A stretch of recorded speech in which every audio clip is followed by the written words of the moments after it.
और इसको आगे भविष्य में भी इसको इस्तेमाल करने में आपको दिक्कत नहीं आएगी। एक फिर भी हो सकता है आपको समझ में नहीं आए, आपको और आगे पूछना चाहो तो मैं इनका कॉन्टैक्ट नंबर दूंगा आपको, आप इनसे संपर्क कर सकते हैं। लेकिन आप उतना ही संपर्क पूछना जितनी आपकी रिक्वायरमेंट जिससे आपको पूछना है।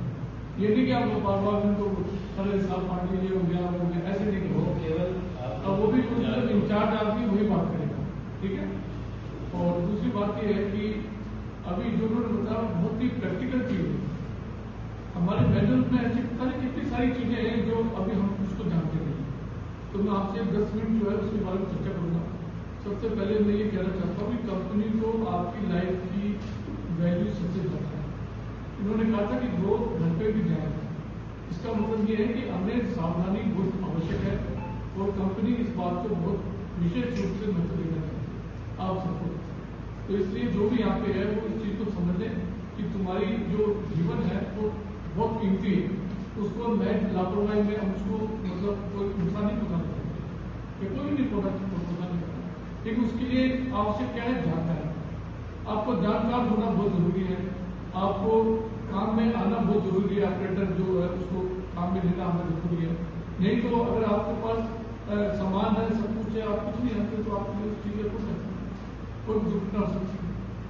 तो मैं आपको बता रहा हूँ कि CPHU मैनुअल है सेंट्रल गवर्नमेंट का, उसने क्लोरीन के बारे में कुछ ऐसी बातों आवश्यक है जो हमें उसको क्लोरीन लेना, आपको ब्रीफ कर रहा हूँ, आप ध्यान से सोचें। क्लोरीन सिलेंडर में डिसइंफेक्शन करते समय जो CPHU के अनुसार जो जनरल सावधानी है, जनरल जो सब जगह काम है, जैसे सबसे पहले क्लोरीन गैस जो जहरीली गैस है, समझिए, इसके संपर्क में आने से सांस लेने में दिक्कत होती है, त्वचा जल जाती है, आंखों में जलन हो सकती है। ये ध्यान रखना आपको, मैं पहले से बता रहा हूँ कि आपको ये सब इन केस में कैसा होता है। तो सभी ऑपरेटर जो होते हैं उनको क्लोरीन गैस से होने वाले खतरे, प्राथमिक उपचार और सुरक्षा उपायों की उचित ट्रेन होना जरूरी है। मान लो कुछ हो गया तो आप उसको क्या करोगे, आपको इसके लिए बहुत जरूरी है कि हम उस पर प्राथमिक उपचार क्या कर सकते हैं। जैसे शावर लेना है, उन्हें बताया जैसे शावर है, तुरंत पास में पड़ा शावर उसको आप बनाइए, आंखों पे करिए, इससे क्या आपकी जलन कम होगी और आपको रिलीफ मिलेगी। दूसरा क्या है कि व्यक्तिगत सुरक्षा। व्यक्तिगत सुरक्षा में क्या है कि जैसे आपने काम करते हैं तो आपको ऑक्सीजन मास्क था, ठीक है, रबड़ के दस्ताने, आपके ग्लव्स होने चाहिए, गमबूट होने चाहिए और सुरक्षात्मक चश्मे, जैसे आपको ये बताना जरूरी है कि भाई आंखों पे बहुत इफेक्ट होता है, तो इसलिए हम जहाँ तक संभव हो सके हमें चश्मे का उपयोग करना चाहिए। ये PPE बोलते हैं, पर्सनल प्रोटेक्शन किट, तो ये इसका आपको ध्यान रखना है। एप्रन भी होना चाहिए, एप्रन जो रबड़ युक्त आता है ताकि क्लोरीन आपके डायरेक्ट त्वचा को छू नहीं सके, तो उसका भी आपको ध्यान रखना है। दूसरा क्या है कि जो क्लोरीन सिलेंडर जो होते हैं उसको हैंडलिंग और स्टोरेज, ये भी एक बहुत बड़ी आपको जानकारी बहुत जरूरी है। क्लोरीन सिलेंडर आते हैं, उसको ट्रांसपोर्ट होकर आते हैं, तो आप उसको कोई ध्यान नहीं दे, वो जोर से पटक दे तो उसकी बॉडी में भी लीकेज हो सकता है, तो और भी कुछ हो सकता है। तो ये हमें इसका सावधानी रखना है। कभी कोई मान लो पुराना सिलेंडर आ गया, जैसे इन्होंने कहा था कि कोई प्रेशर वैसे इतना है तो आप उसको तुरंत रिजेक्ट करिए, आउटराइट रिजेक्ट करो, उसको काम में बिल्कुल नहीं लीजिए, आपको नहीं लेना है, और तुरंत उसको सप्लायर को जो भी आपका सप्लायर है गैस वाला उसको तुरंत फोन करिए, इसलिए रिजेक्ट है, उसका काम नहीं फोन है तो कोई नहीं, आप लिख के छोड़ दीजिए उस पर, आपका जो सीनियर पर्सन आए चाहे कोई भी है उनको बता दीजिए कि सर ऐसा ऐसा प्रॉब्लम है, कनेक्ट नहीं हो पाएगा, तो वो बात करेंगे सप्लायर से कि ऐसा ऐसा प्रॉब्लम। सिलेंडर जो है वो हमेशा जैसे पोजीशन में होनी चाहिए। सबसे पहले दोनों बाल जो है उसकी एक सीट होनी चाहिए, वर्टिकल। मैं तुरंत जो बता संक्षेप में आपको करता हूँ ताकि आपकी मेमोरी रेफरेंस हो। जो भी जो बाल होते हैं वो एक ही सिंगल उसमें डायरेक्शन होती है। टेढ़ा कर दोगे तो नुकसान होगा, ठीक होने के चांस रहेंगे, क्योंकि वो जो लिक्विड होती है उस पर इफेक्ट होता है। और ऊपर वाला बाल जो है वो क्लोरीन गैस का होता है, तो हमें गैस वाला ही प्रयोग में लेना है, नीचे वाला बाल को प्रयोग में नहीं करना। दूसरा ये है कि जो स्टोर रूम है जैसे मैंने बताया उसको सुरक्षित रखना है, इसका अनावश्यक सामान भी कोई स्टोरेज नहीं करना है, ना कोई इसको एकदम मूवमेंट के लिए फ्री रहना चाहिए। दूसरा ये है कि इसमें ये ठंडा होना चाहिए, ये नहीं है कि सनलाइट आ रही है डायरेक्ट सनलाइट में वो तो खड़ा नहीं कर सकते, लेकिन इसको कोई भी सिलेंडर को सनलाइट में नहीं रखना, क्योंकि इस पे एक निश्चित सेंटीग्रेड पे ये क्या फीड की जाती है। अगर आप उसको तो चाहे वो सिलेंडर गर्म भी हो सकता है, तो ये आपको इसके लिए सही नहीं है सेफ्टी के लिए। दूसरा, इस सिलेंडर को न तो गिराएं, न ऐसे अनावश्यक रोल करें, और हैंडलिंग के लिए कोई ट्रॉली जो भी है जैसे इसकी गुणवत्ता उसका उपयोग करें। अब चौथा आता है क्लोरीन गैस का लीकेज नियंत्रण। ये आप सब आपको प्रैक्टिकल ट्रेनिंग मिल चुकी है, ठीक है। फिर भी जो सेफ्टी पॉइंट है उससे क्या है कि क्लोरीन गैस को स्थिति में तुरंत जो है संबंधित क्षेत्र को खाली करें। ये नहीं है कि साहब आप भाई घूम रहे हैं कर रहे हैं, ऐसा नहीं। हमेशा उस क्षेत्र से आप बाहर निकलने की कोशिश करिए। जो बाकी बात है, बाकी जो वर्कर है जिनको काम करना वो भी करना चाहिए। मास्क पहने, गैस मास्क पहने, वो लीकेज का स्रोत होते बिना मास्क के या रुमाल के जैसा जो होता है, भीगा रुमाल करके उसको 2 लेयर में करके वैसे करके करें, या अपना वो मास्क पहना। चूंकि मास्क लगाने में टाइम लगता है, तो आपको तुरंत ठीक करना है, तो आप गैस का पानी से भिगो के उसको भी काम कर सकते हैं। अमोनिया सोल्यूशन का बताया था आपको इन्होंने। अमोनिया सोल्यूशन बहुत जरूरी है। अमोनिया सोल्यूशन की कोई बोतल नहीं है तो आप उसको करें, और ऐसी कोई भी व्यवस्था नहीं हो पाती है ऑन द स्पॉट, तो आप साबुन का यूज करना कर सकते हैं। लेकिन बेटर ये होगा कि आप अमोनिया और जो गैसेट वगैरह बोल रहा है उसकी रिक्वायरमेंट देखिए, उसको आज ही दूसरा क्या आता है, एक आपको किट दिया था इमरजेंसी किट, जिसमें वुडन पैक थे, उसमें वुडन के जो गुल्ले थे जी, वो जो क्लोरीन सिलेंडर की जो बॉडी होती है उसमें अगर कोई भी मान लो लीकेज है, तो आप उसको ठोक के तो उससे क्या है कि आप उसको ये होने चाहिए आपके पास मान लो गुल्ला नहीं है, उसको नहीं, तो बात नहीं ये। अच्छा, दूसरी क्या बात है कि जो भी आपके पास इमरजेंसी किट है वो आपको एसेसेबल होना चाहिए। आपको ये पता होना चाहिए कि सब ये यहाँ पे रखा है। आप रखे यार पता नहीं कौन सी चीज काम करी है यार, वो कहते हैं सारा युद्ध छिड़ रहा है, पता नहीं तलवार कहाँ है, वो कहाँ है, ऐसा नहीं होना चाहिए। आपके लिए युद्ध से कम नहीं है। आपकी जो भी आपकी इमरजेंसी होती है तो तुरंत आपको ये पता होना चाहिए कि मेरे सामान बाहर रखा है, और वो सामान उस वहाँ की जगह है, तुरंत ऐसे से बढ़ गई, ये ऊपर रख दिया साहब कार्ड पे रख दिया, ऐसा नहीं, तुरंत इजीली आपको वो आप उसको दे सकते। एक जो पीछे जो टैंक होता है, एक इसमें पानी का उपयोग होती है, मतलब क्लोरीन के ऊपर पानी नहीं डालना चाहिए, सबसे बड़ी बात है। इसलिए हम क्या करते हैं, जो टैंक है पीछे वाला जो बताया था कि भाई खाली करना, तो गैस वो जो होल पाइप का जो नली थी उसको लेके हम या तो उसको डायरेक्ट कनेक्शन में जोड़ दें जिसमें वो क्लोरीनेशन होता रहता है, और अगर नहीं कर सकते हैं क्लोरीनेशन मालूम बंद है, तो हम उसको होल पाइप से लेके वो जो टैंक जो भरा पीछे पानी था उसमें ले आकर उसमें छोड़ दें। उसमें क्या कास्टिक सोडा का सोल्यूशन होता है, क्या होता है कास्टिक सोडा का सोल्यूशन होता है, वो क्या है क्लोरीन गैस को अब्जॉर्ब कर देता है, और उसमें ये ताकत होती है वो उसको पूरा आप खाली कर सकते हैं। वो आपके क्लोरीन से उसका भारी मात्रा रहता है, हाँ मतलब वेट रहता है, क्लोरीन से भी वेट रहता है क्वांटिटी, तो उसको न्यूट्रलाइज कर देता होगा सर, वो न्यूट्रलाइज उसको अब्जॉर्ब कर देता है। तो ये बहुत जरूरी कास्टिक सोडे का सोल्यूशन आपको अवश्य रूप से दिखना है। ये भी आप नोट कर लीजिए, जो भी है हमारे ये है, चाहे एलबीएल का हो चाहे वॉशर का हो, ये दोनों को मिलकर काम करना है। इसमें कोई ये नहीं ये उसका हम दोनों सब एक है, डिपार्टमेंट भी एक है, सेफ्टी के मामले में सब हम सब एक है।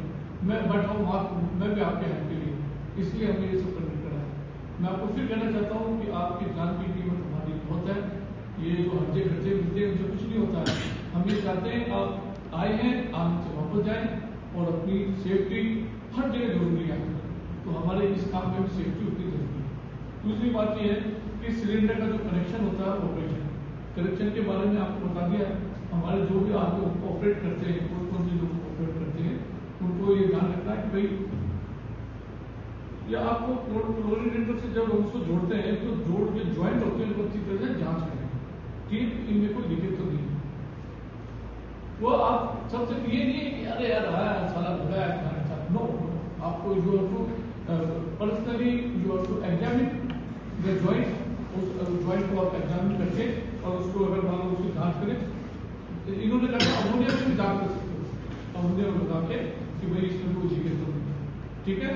और सीक्रेट खोलते समय धीरे धीरे वाल खोलें, धीरे धीरे वाल खोलें। वाल हमेशा धीरे धीरे खुलेगा, झटके से नहीं खुलेगा। झटका खोलोगे तो लापरवाही हो सकती है। तो आपको किसी भी तरह वाल्व को धीरे धीरे ऑपरेट करना है, एक झटके से नहीं खोलना। गैस का प्रेशर रेगुलेटर, चेक वाल्व जैसी सेफ्टी डिवाइसेस हमेशा फिट होनी चाहिए। प्रेशर रेगुलेटर आपको लगा हुआ है, आप प्रेशर सेट कर सकते हैं, फ्लो को कंट्रोल कर सकते हैं और दूसरे कमरे को लगा हुआ है। उससे जैसा कि उन्होंने बताया कि अगर भाई हमारा फ्लो ज़्यादा है, इंडिकेटर चालू है, तो हम उसको हाईएस्ट उस पर सेट कर सकते हैं, 10 पे सेट कर सकते हैं, 2 पे सेट कर सकते हैं। फ्लो कम हो जाता है, मान लो नेग्लिजिबल है, तो आप उसको 2 पे कर सकते हो, 3 पे कर सकते हो। फ्लो के हिसाब से आपका जो फ्लूइड आता है वहाँ से तैयार होकर, उसके हिसाब से क्लोरीन एडजस्ट कर सकते हैं। ऐसा कभी नहीं होगा कि आपका फ्लो नहीं है और आपने क्लोरीनेशन महसूस कर रखा है। ये आपके क्लोरीन का सरासर नुकसान होगा और कंपनी के पैसे लगेंगे और आप हम सबको नुकसान भी होगा, उसका कोई यूज भी नहीं होगा, वो चीज गर्स हो जाएगी। इसलिए हमेशा कोई भी प्रोजेक्ट मैनेजर है या आप जो साइट इंचार्ज है, वो हमेशा टाइमली इसको चेक करे कि भाई मेरा इंडिकेटर चालू हो, तभी वो फुल स्पीड पे हमारा चलना चाहिए, इसके बगैर नहीं चलेगा। क्योंकि हमारा कंजप्शन क्लोरीन का बढ़ाएगा, हमारे पैसे ज्यादा लगेंगे, हमारे को फाइनेंशियली या इकोनॉमिकली हमें इसका नुकसान है। आपको बताया बहुत अच्छे तरीके, आप सब ताली बजा पानी देते आपको ये टाइम ले आए और आपका हमेशा देखो ये बड़ी इनके वो जो डायरेक्टर साहब है मिस्टर राधा नारायण साहब है, वो इतने खुश हुए जब मैंने उनको ये कहा कि साहब हम ऐसा डेमो देना चाहते हैं, तो वी एक्सेप्टेड इमीडिएटली। उन्होंने तुरंत मेरी बात को माना और मैंने तुरंत उसको बुलाया और कहा के साथ मैं आपको मंडे को देता हूँ। तो आज हम सब बहुत क्या कहते हैं फॉर्चुनेट है, खुश नसीब है कि आज हमारे बीच में ये है और इनकी वजह से आपकी नॉलेज में मुझे निश्चित रूप से पूरा विश्वास, सबको कुछ कुछ सीखा होगा आपने, बोलो सीखा है कि सीखा तो आपने जरूर सीखा है और मैं आशा करता हूँ ये आपके बहुत आगे भी काम है। कम से कम एक कॉन्फिडेंस लेवल बनता है आप किसी चीज के बारे में जानकारी रखते हो तो आपका जो कॉन्फिडेंस लेवल है वो बढ़ता है, चीजों के बारे में आप जानते हो कि इस चीज का मुझे इससे उपयोग करना है, आपका थोड़ा डर कम होता है। आप कोई भी डिसीजन लेने में तुरंत क्या है कि आपकी क्षमता बढ़ती है। तो ये बहुत अच्छा कार्यक्रम किया और कंपनी भी इस मामले में बहुत कुछ है कि आज हमने इस वर्कशॉप को आयोजित किया, बहुत अच्छा लगा, मुझे तो बहुत अच्छा लगा और मैं आपको बयान नहीं कर सकता। मेरे जितने भी कर्मचारी भाई हैं, वासी के मेरे भाई हैं, जो भी भाई हैं, निश्चित रूप से आप उससे सीखोगे, आपके जो कैपेसिटी बिल्डिंग होती है वो आपकी इससे पड़ेगी। दूसरा ये कि ऑपरेशन जो है क्लोरीन गैस का प्रयोग निर्धारित मानक के अनुरूप हो, जैसे इसमें 0.25 मिलीग्राम पर लीटर फ्री क्लोरीन रेड्यूसर होना चाहिए। हमारा जो ऑपरेशन करते हैं उसके जो निर्धारित मापदंड है उसके अनुसार, जैसे कि मान लो फ्लो ज्यादा है तो हमें इतने पे चलाना है, फ्लो कम है तो उसको इतने पे चलाना है। और रेजिडुअल क्लोरीन जो है वो इसमें 0.2 से 0.5 मिलीग्राम पर लीटर फ्री क्लोरीन रेजिडुअल, ये इसको स्टैंडर्ड बना। अब आता है साहब आपातकालीन व्यवस्था, इमरजेंसी, क्योंकि ये सारी जहरीली गैस है और इसके लिए हमें इमरजेंसी यानी कि एकदम कुछ हो जाता है तो हम घबरा जाते हैं, क्योंकि हम इसके लिए अगर पहले से तैयार करते हैं तो हमें क्या करना चाहिए उसके लिए। क्लोरीन हिसाब के मामले चेतावनी साधन बनता है, ठीक है ना, साधन बजा आपने आपातकालीन एग्जिट का पौधा सबसे पहले तो बाहर निकलने का रास्ता होना। अगर आपने बीच में सामान रख दिया सदा आप कैसे जाओगे, तो आपको ये सब बनाना है। और एक तो साइलेंट बनना चाहिए, साइलेंट बनने से क्या है कि आसपास के लोग अलर्ट हो जाते हैं या कोई क्लोरीन का रिसाव हो गया तो सब अपने अपने जो क्या है कि बाहर निकले और एरिया को खाली करें। एक दूसरा कि अगर मान लो कोई एक ऑपरेटर को आपातकालीन ड्रिल और फर्स्ट एड की ट्रेनिंग होनी चाहिए। फर्स्ट एड की ट्रेनिंग और ये आपकी आपातकालीन ड्रिल एक बहुत बड़ा वो है जिसके बारे में मैं आपको बताऊंगा। मित्रों मैं इतना ही बता रहा हूँ कि वो ड्रिल कहते हैं इसे, मतलब इसके बारे में जैसे कोई मान लो वातावरण में फैल जाए तो उसमें हमें क्या करना चाहिए ये कुछ बताया। दूसरा ये कि जो भी हमारे मैनेजर हैं वो पास के अस्पताल में, फायर डिपार्टमेंट में इसकी जानकारी का डिस्प्ले होना चाहिए। हमारे कोई मान लो डॉक्टर है, कोई एम्बुलेंस है, इसके सबके नंबर होने चाहिए। मान लो कोई इमीडिएट होगी तो डॉक्टर दिखाना है तो उन सब के नंबर हॉस्पिटल होगी, ये उनके नंबर होगी इमरजेंसी में कि मान लो हो जाए तो आपका नंबर होना चाहिए। रिकॉर्ड और निरीक्षण, क्लोरीन सिलेंडर जो होता है उसका इन्वेंट्री रिकॉर्ड, उसकी यूटिलिटी, उसका उपयोग, उसके निरीक्षण की जानकारी नियमित रूप से मेंटेन करें। क्लोरीन उपकरण जैसे क्लोरीनेटर होता है, सिलेंडर वाल्व होता है, उसका नियमित रखरखाव व जांच की आवश्यकता है। समझ गया? और ये क्लोरीनेटर सिलेंडर वाल्व आपको बताया था मैंने, ठीक है ना? इसकी रखरखाव जांच आवश्यकता है, रजिस्टर मेंटेन करो, इसलिए ये सब होना चाहिए। इन्वेंट्री उपयोग हम लोग क्लोरीन चलाते हैं तो रजिस्टर पेंटिंग करते हैं। हाँ? आपका एक सिलेंडर कितना बिल लगता है खाली होने में? हाँ?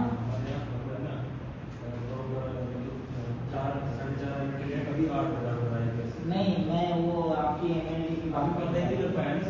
तो यही ना, जब आप लिखते तो आपको पता चल जाता। नोट है सर, नोट है तो उसमें पता चलेगा। एक